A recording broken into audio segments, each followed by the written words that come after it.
தமிழ்நாட்டு அரசியலில் திரு விஜய் அவர்கள் தமிழக வெற்றி கழகத்தின் மூலமாக ஒரு பெரிய தாக்கத்தை உருவாக்குவார் என்பது அவருடைய இந்த பயணங்கள் மூலமா தெளிவா தெரிகிறது. மதுரை மண்டலம், இந்த பக்கம் தஞ்சை மண்டலம், அதை தாண்டி இப்போது மேற்கு மண்டலம் பிரச்சார பயணத்தை தொடங்குகிற பொழுது வருகிற ஆதரவு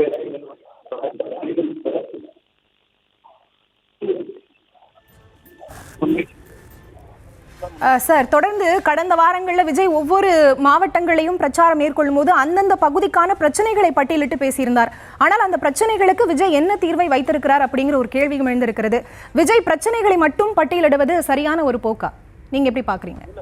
ஆமா, பிரச்சனைகளை பட்டியலிட்டு இதை தீர்வு காண்பதற்கு என்னை ஆட்சி அதிகாரத்தில் அமர்த்த வேண்டும், நான் ஆட்சிக்கு வந்தால் இந்த பிரச்சனைக்கு இந்த வகையில் தீர்வு அன்பு இயந்திர விஷயத்த அவர் நிச்சயமா சொல்லணும். அதுல எந்த மாற்று கருத்துமே இல்லை.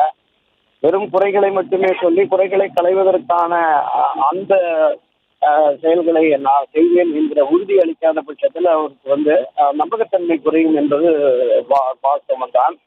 ஆனா இப்போதைக்குலாம் நீங்க திராவிட முன்னேற்ற கழக ஆட்சியின் மீது ஒரு கடுமையான குற்றச்சாட்டுகளை சுமத்தி பேசி வருகிறார். அவர்கள் அளித்த வாக்குறுதியை நிறைவேற்றவில்லை என்கிறார். அப்படி நிறைவேற்றவில்லை என்று சொல்லுகிற பொழுது இந்த தாவேக ஆட்சிக்கு வரும் பட்சத்தில் இதையெல்லாம் நிறைவேற்றுவோம், எந்தெந்த வகையில் இந்த திட்டங்களை நிறைவேற்றுவதற்கு எங்களிடம் வியூகம் வகுப்பதற்கான அந்த வல்லமை இருக்கிறது என்பதை பொதுவெளியில கொண்டு போகணும். அதுல எந்த மாற்று கருத்துமே இல்லை.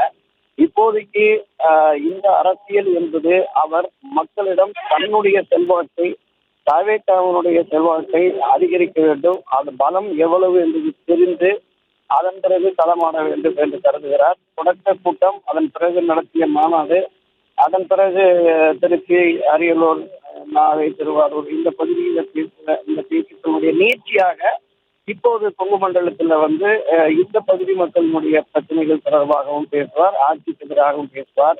பாரதிய ஜனதா கட்சி ஒரு கொள்கை விரோத கட்சி என்று சொன்னதால் நடைபெறப் போவது சட்டப்பேரவை பொது தேர்தல் என்பதால் திமுகவுக்கு எதிராக மட்டுமே களமாடினால் போதும் என்கிற கருத்தாக்கத்திற்கு திரு விஜய் வந்திருக்கிறார் என்றுதான் கருதுகிறேன்.